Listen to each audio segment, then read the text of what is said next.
Assalamualaikum warahmatullahi wabarakatuh. Perkenalkan, nama saya Ahmad Ilham Prasojo. Saya sendiri 122-011-83426 dengan nomor presensi. Di sini saya akan mempresentasikan tentang pendidikan Al-Quran Hadis, babnya dalil timbang dan di dalam hadis. Langsung saja dalil timbang di dalam surat Al-Anbiya ayat 47 yang berbunyi, A'udzubillahi minasyaitonirrajim. Bismillahirrahmanirrahim.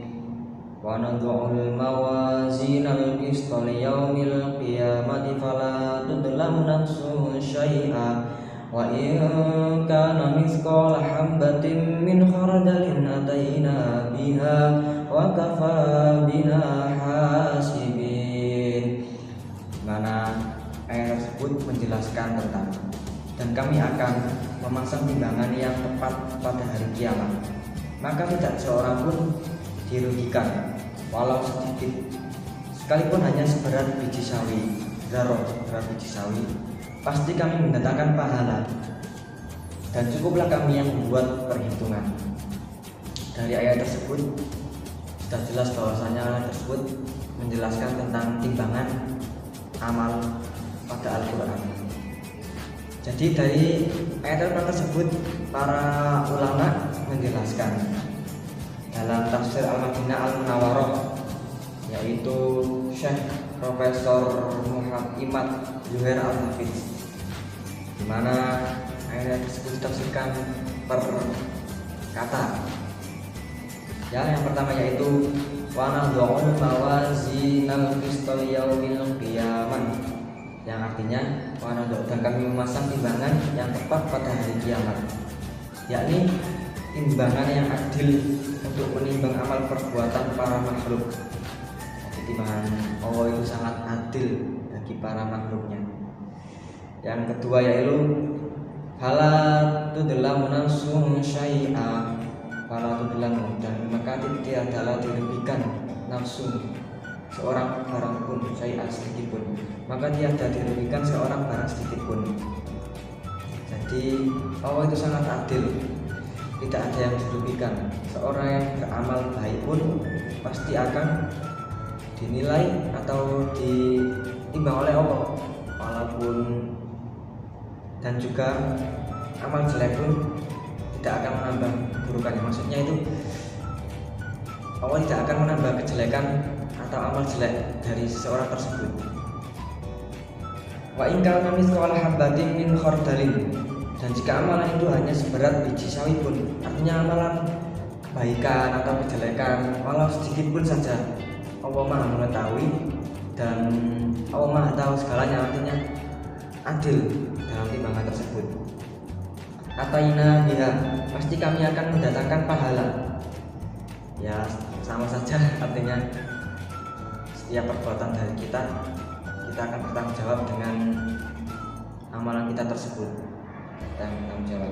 Wa kafa bina hasibin, dan cukuplah kami pembuat perhitungan. Kami sangat baik dalam perhitungan sehingga tidak ada yang tertinggal sedikit pun.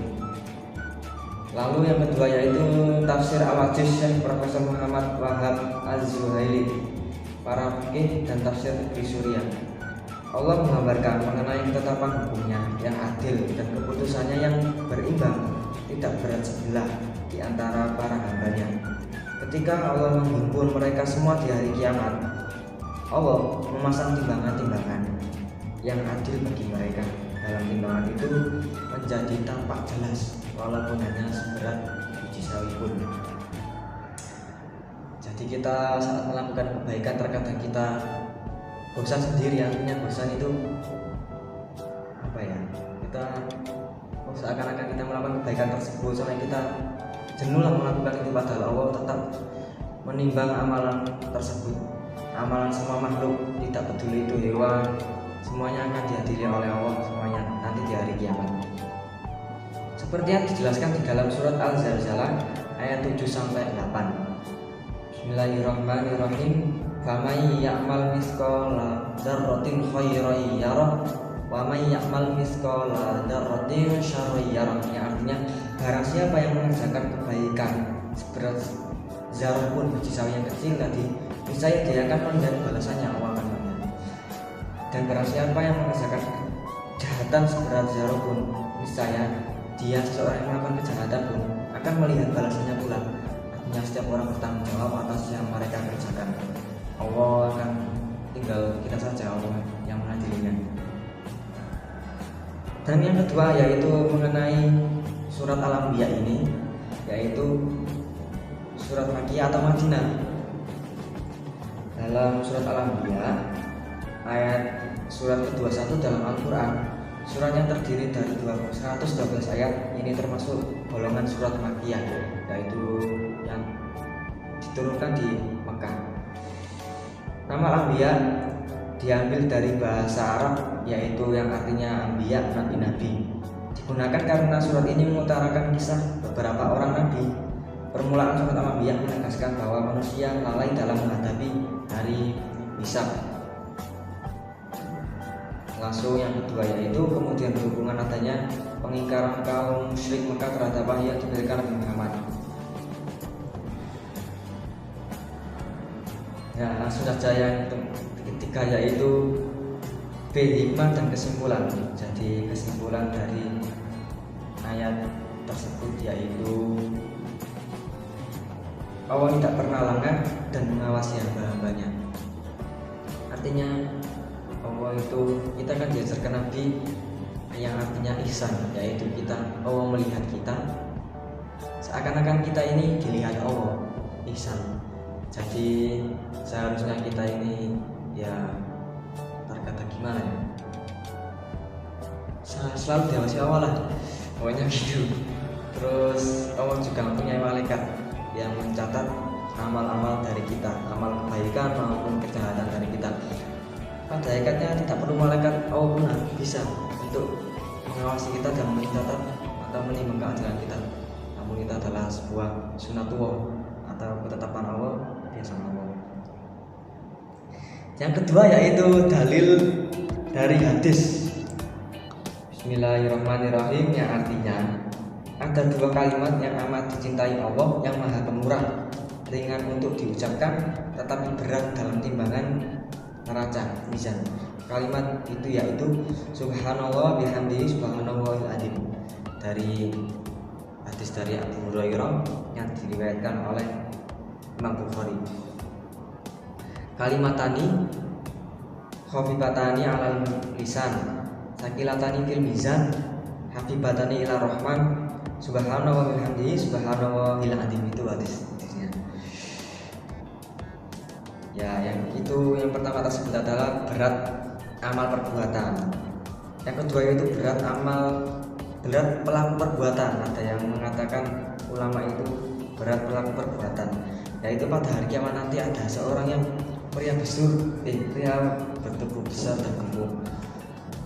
Setelah ditimbang ternyata kebaikan atau keimanan di sisi Allah itu sangat tidak melebihi berat sayap lamuk. Artinya yang ditimbang itu bukan berat badan atau pelaku, tetapi amalnya atau keimanannya. Berat buku catatan amal. Yang ketiga yaitu berat buku catatan amal, diriwayatkan dari Imam Ahmad. Langsung kesimpulannya saja bahwa Rasulullah bersabda, ada seorang pria dari umatku yang memiliki 99 catatan buruk. Lalu ditanya Allah, adakah dari malaikatmu yang menzalimimu? Lalu pemuda itu menjawab, tidak wahai Tuhanku. Selain itu Allah bertanya lagi, apakah kamu memiliki sebuah kebaikan? Lalu pemuda tersebut minder, ya merasa dirinya jelek lah karena kejahatan tersebut. Langsung Allah menjawab, atas satu kebaikan dari kamu, yaitu kamu beriman dan membaca Bismillahirrahmanirrahim. Jadi artinya dari hadis tersebut itu maksudnya itu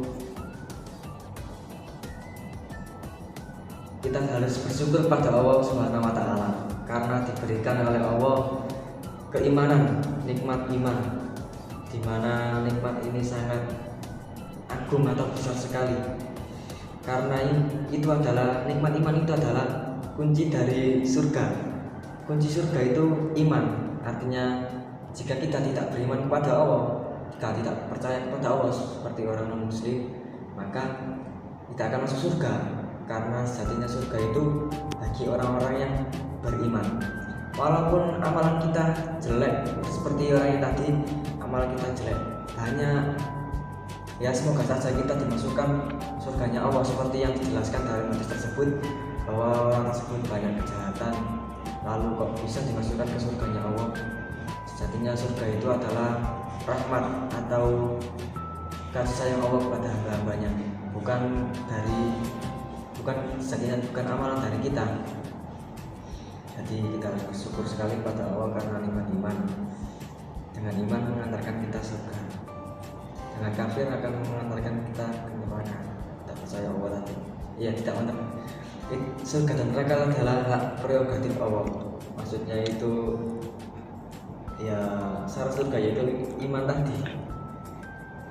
Lalu saja kualitas hadis tersebut adalah hadis sahih, di mana muttafaqun alaih, diriwayatkan oleh hadis Imam Bukhari nomor 6628 dan Imam Muslim 269 dan juga Tirmizi 3463. Pendapat para ulama sudah tadi dijelaskan. Langsung saja hikmah dan kesimpulan. Dia itu tadi termasuk hikmah dan kesimpulan dari saya tentang dalil timbangan amal. Pokoknya yang penting kita semangat dalam melakukan kebaikan. Ya walaupun kita banyak salah, artinya setiap orang kan tidak lepas dari kesalahan, namun kita semoga diberikan oleh Allah husnul khotimah, diberikan pengampunan Allah di hari kiamat nanti. Itu saja yang bisa saya sampaikan. Assalamualaikum warahmatullahi wabarakatuh.